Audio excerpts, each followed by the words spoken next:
नमस्कार दोस्तों, mathematics classes में एक बार फिर से आपका स्वागत है।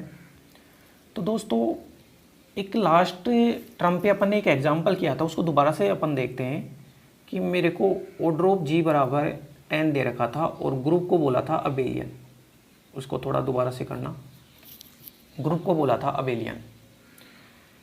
मैं वहाँ पे बता रहा था कि ऑर्डर ऑफ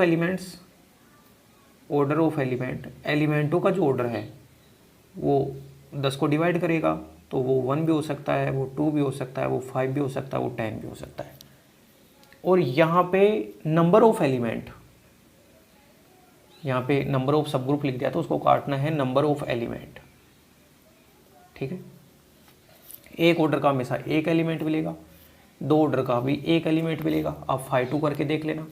5 ऑर्डर के 4 एलिमेंट मिलेंगे और 10 ऑर्डर के भी 4 एलिमेंट मिलेंगे। 5 10 करके देख लेना। तो यह नंबर ऑफ सब ग्रुप लिखा था, उसको नंबर ऑफ एलिमेंट भी कन्वर्ट कर देना। एक तो देखो, ग्रुप का ऑर्डर 10 है, एक ऑर्डर का एक एलिमेंट, 2 ऑर्डर का भी एक एलिमेंट, 5 ऑर्डर का 4 एलिमेंट और 10 ऑर्डर का भी 4 एलिमेंट, टोटल 10 एलिमेंट हो गए। अच्छा, अब ग्रुप का ऑर्डर 10 है और 10 ऑर्डर के मेरे को 4 एलिमेंट मिल रहे हैं।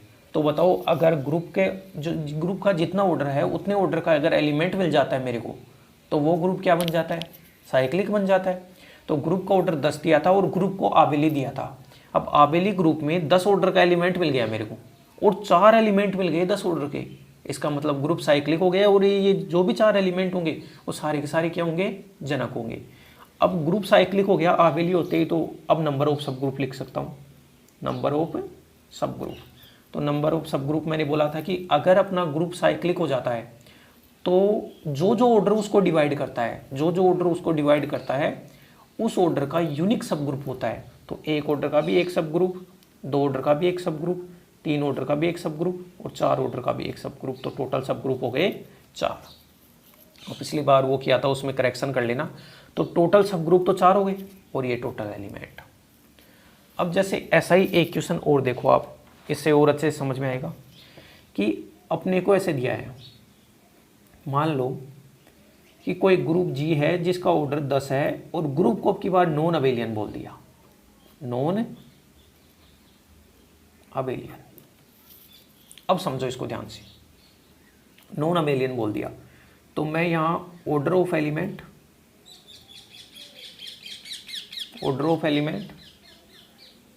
नंबर ऑफ एलिमेंट और यहां सब ग्रुप।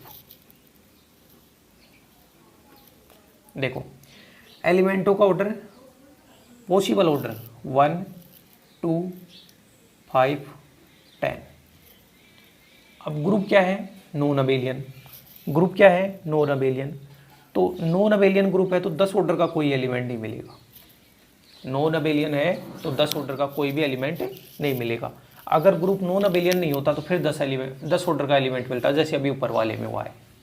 1 ऑर्डर का केवल एक ही एलिमेंट होता है जो आइडेंटिटी होता है। 1 ऑर्डर का केवल एक ही एलिमेंट होता है जो आइडेंटिटी होता है।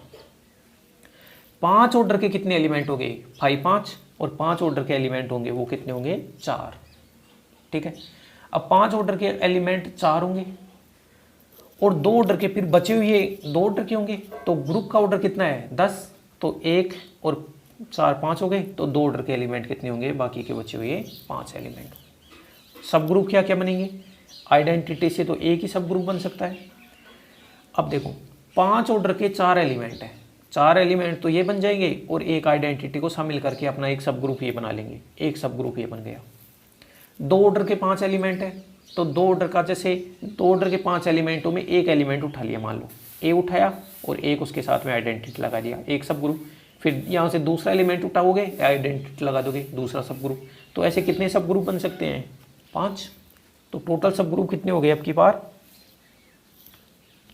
अच्छा, एक खुद का खुद भी तो बनेगा भाई। 10 ऑर्डर का एलिमेंट तो नहीं मिलेगा। आपको पता है कि 10 ऑर्डर का एलिमेंट नहीं मिलेगा, वरना 10 ऑर्डर का एलिमेंट मिल जाए तो ये ग्रुप आबेली हो जाएगा। तो 10 ऑर्डर का एलिमेंट नहीं बनेगा, लेकिन 10 ऑर्डर का सब ग्रुप जरूर मिलेगा, क्योंकि मैंने ये पढ़ा था ना कि किसी भी ग्रुप के 2 सब ग्रुप जरूर होते हैं, एक तो आइडेंटिटी वाला और एक 10 ऑर्डर का। तो टोटल जो सब ग्रुप हुए, टोटल सब ग्रुप हुए 8। टोटल सब ग्रुप 8।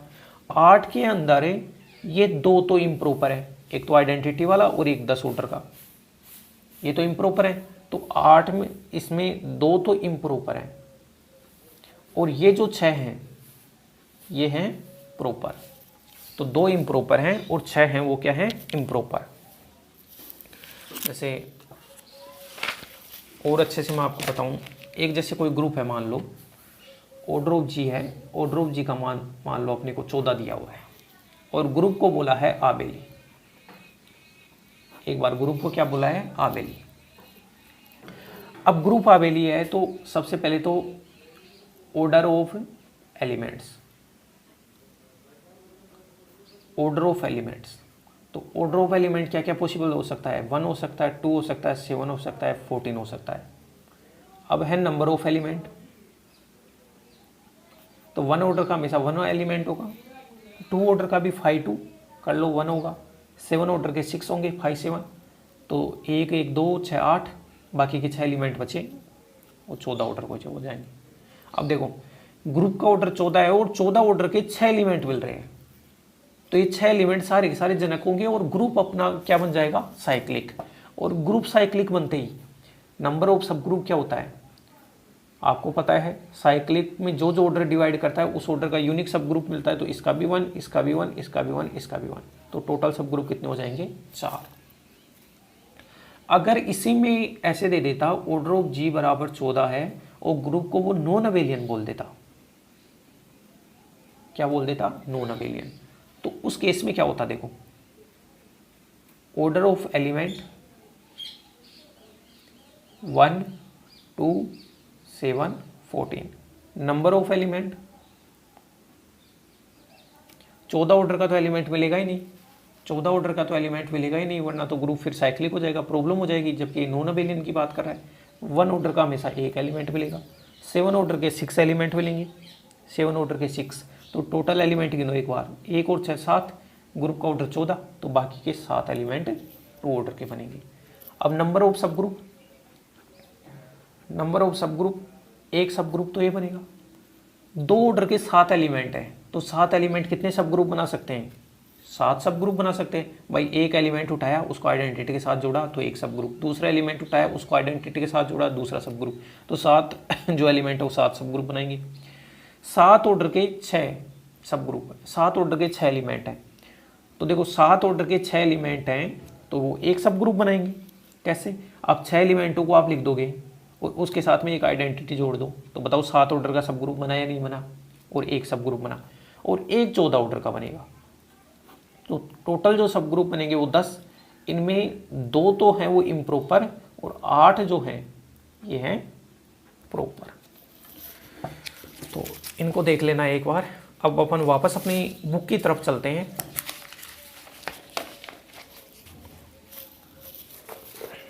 और ये तो और जो कंपटीशन की जो चीज़ें हैं वो मैं आपको बताता रहूँगा।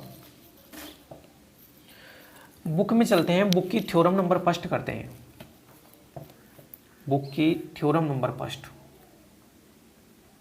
देखो इम्पोर्टेंट भी है, एग्जाम में तो नहीं आएगी लेकिन इसका स्टेटमेंट ज़्यादा इम्पोर्टेंट है। इम्पोर्टेंट क्या है कि यदि जी एक ग्रुप है तथा एच इसका सब ग्रुप है, यदि जी एक ग्रुप है और एच इसका सब ग्रुप है, तब जो चीज़ें होती हैं वो देखो। पहला, एच का आइडेंटिटी एलिमेंट वही होता है जो जी का आइडेंटिटी एलिमेंट है। मान लो जी ग्रुप है और एच उसका सब ग्रुप है, तो एच का आइडेंटिटी एलिमेंट वही होता है वो जो क्या है, जी का आइडेंटिटी एलिमेंट। तो एच का तत्समक अवयव,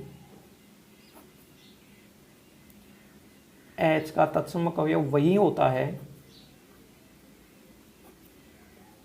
जो जी का तत्समक अवयव है।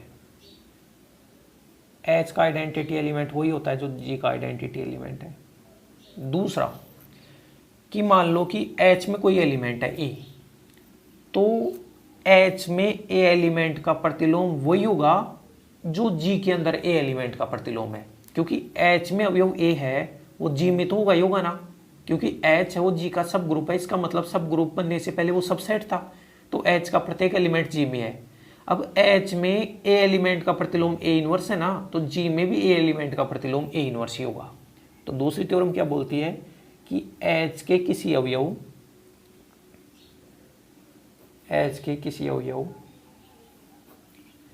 ए का प्रतिलोम एच के किसी अवयव ए का प्रतिलोम वही अवयव होता है जो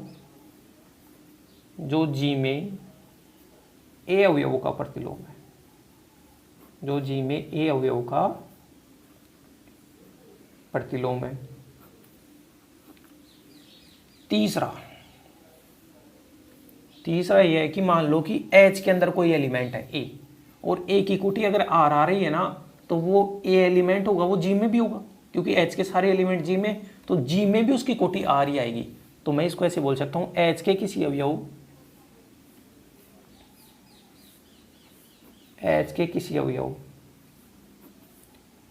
ए की कोटि वही है जो जी में ए अवयव की कोटि है, जो जी में ए अवयव की कोटि है। तो एच का आइडेंटिटी एलिमेंट वही होता है जो जी का आइडेंटिटी एलिमेंट है। एच में किसी एलिमेंट ए का प्रतिलोम वही होता है जो जी में ए एलिमेंट का प्रतिलोम है। एच के किसी अवयव ए का ऑर्डर वही होता है जो जी के अंदर ए का ऑर्डर है। ये अपने को प्रूफ करना है, इनको याद रखना है। और प्रूफ में अपन देखते हैं, तो सबसे पहला तो माना कि सबसे पहले ये मान लेते हैं, माना कि जी व एच के तत्समक अवयव, माना कि जी व एच के तत्समक अवयव ई व ई डैश है, क्योंकि जी भी ग्रुप है और एच सब ग्रुप है, सब ग्रुप भी अपने आप में ग्रुप होता है, तो उनके आइडेंटिटी एलिमेंट ई और ई डैश मान लिया। ठीक है, यह भी माना कि ए बिलोंग्स टू एच का कोई स्वेच्छ अवयव है। ए एलिमेंट है वो एच का स्वेच्छ अवयव है, आर्बिट्ररी एलिमेंट है। अतः ए बिलोंग्स टू जी भी होगा, क्यों होगा? क्योंकि एच सब ग्रुप है जी का, और सब ग्रुप है तो सबसेट है, तो ए एलिमेंट एच का माना था तो ए एलिमेंट जी का भी होगा। अब देखो, चूंकि ए एलिमेंट एच है, ए एलिमेंट एच का, तथा आपने एच का आइडेंटिटी क्या माना है? ई डैश, तथा E dash belongs to H का तत्समक अवयव है। क्या है? तत्समक अवयव है। तत्समक अवयव है तो बताओ आइडेंटिटी वाली परिभाषा लगेगी, क्योंकि एच भी तो ग्रुप है ना। तो ए इंटू ई डैश बराबर ए, एलिमेंट इंटू आइडेंटिटी बराबर ए बराबर ई डैश इंटू ए। इसको बोल दिया समीकरण नंबर 1। ठीक है, ऐसे ही ए एलिमेंट जी का भी है, ए एलिमेंट यहां से जी का बता दिया, तथा ई बिलोंग्स टू जी का तत्समक अवयव है। ई बिलोंग्स टू जी का तत्समक अवयव, तो तत्समक की परिभाषा ए इंटू ई बराबर ए इंटू ए, इक्वेशन 2 तत्समक की परिभाषा। अब समीकरण 1 और 2 से ये बोल सकता हूं मैं कि ये देखो, ये ए बराबर है तो ये ए डैश का मान ए के बराबर होगा। तो ये बहुत ही आसान इनके प्रूफ हैं। तो बाई इक्वेशन 1 एंड 2 ए बराबर ए डैश, और निरसन नियम से ई बराबर ए डैश, ई बराबर ए डैश आ गया। और यही तो यहाँ लिख दूंगा वाम निरसन नियम, और यही तो अपने को सिद्ध करना था ना, ई बराबर ए डैश। अतः स्पष्ट है कि जी व एच के तत्समक अवयव क्या होते हैं? अतः स्पष्ट है कि जी व एच के तत्समक अवयव समान होते हैं।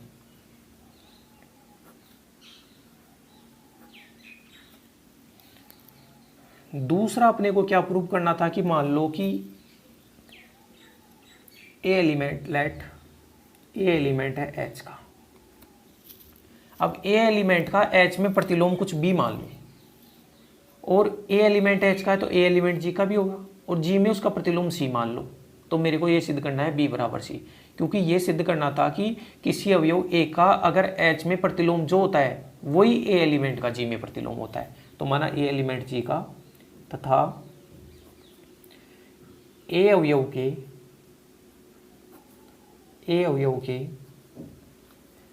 एच व जी में प्रतिलोम क्रमशः एच में तो बी व सी है। ठीक है, अब देखो तो प्रतिलोम की परिभाषा से,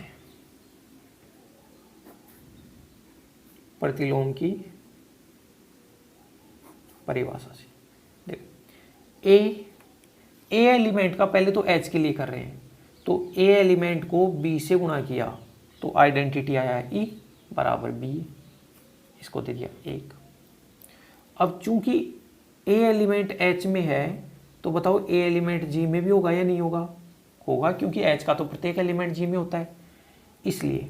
और जी में ए का प्रतिलोम क्या है? जी में ए का प्रतिलोम है वो सी है, तो ए इंटू सी बराबर आइडेंटिटी बराबर सी इंटू ए, इक्वेशन नंबर 2। भाई एच में तो ए का प्रतिलोम बी माना है और जी में ए का प्रतिलोम सी माना है, तो एलिमेंट को प्रतिलोम से गुणा करते हैं तो आइडेंटिटी। तो बाई इक्वेशन 1 एंड 2, अगर ये ई बराबर ई है तो ये भी सेम होगा, तो ए बी बराबर ए सी। तो यहाँ से बी बराबर क्या निकल के आ गया? सी। कौन सा नियम? निरसन नियम से। वाम निरसन नियम लगा दिया तो ए कट गया। तो यहाँ से ये मतलब निकला कि अगर ए एलिमेंट का एच में प्रतिलोम बी है, तो जो ए एलिमेंट का जो जी में प्रतिलोम होगा वो भी बी होगा, और अपन ने सी माना था तो बी बराबर सी आ गया। इसका मतलब ये निकला कि एच के किसी भी अवयव का प्रतिलोम एच में वही होता है जो जी में होता है। तो ये थ्योरम भी इंपॉर्टेंट थी। इसके 3 पार्ट अपने को प्रूव करने थे। अब अपन इसके थर्ड पार्ट के ऊपर चलते हैं। दोस्तों जो थर्ड पार्ट है उसमें यह सिद्ध करना है कि ए एलिमेंट की कोटि, अगर ए एलिमेंट का एच में ऑर्डर एम है तो जी में भी ऑर्डर एम होगा। ठीक है, तो इसको सिद्ध करते हैं कि माना ए बिलोंग्स टू एच का स्वेच्छ अवयव है, माना ए एलिमेंट एच का स्वेच्छ अवयव है। चूंकि एच जो सबसेट है वो जी का, भाई सब ग्रुप होने से पहले सबसेट था, अतः ए एलिमेंट किस में गया? जी में। अब आप ए एलिमेंट की एच में कोटि को तो एम मान लो और जी में कोटि को एन मान लो। माना अवयव ए की एच व जी में कोटि क्रमशः एम व एन है। माना अवयव ए की एच और जी में कोटि क्रमशः एम और एन है, तो मेरे को तो बराबर बताना है ना। मेरे को तो ये बताना है ए अवयव की जो कोटि एच में है वही जी में होगी, मतलब एम बराबर एन बताना है। कोटि एन है, तथा यह भी माना कि ए अवयव का एच व जी में तत्समक क्या है? ई है, क्योंकि तत्समक सेम होता है, अपन ने पहले में बता दिया। अब देखो कोटि की परिभाषा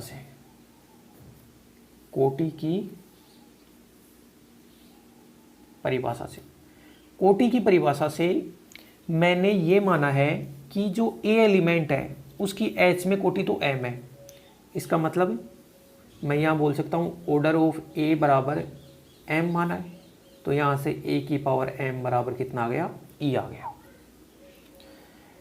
एंड ए एलिमेंट जी का है, उसकी कोटि को n माना है, तो यहाँ से a की पावर n बराबर कितना आ गया, e आ गया।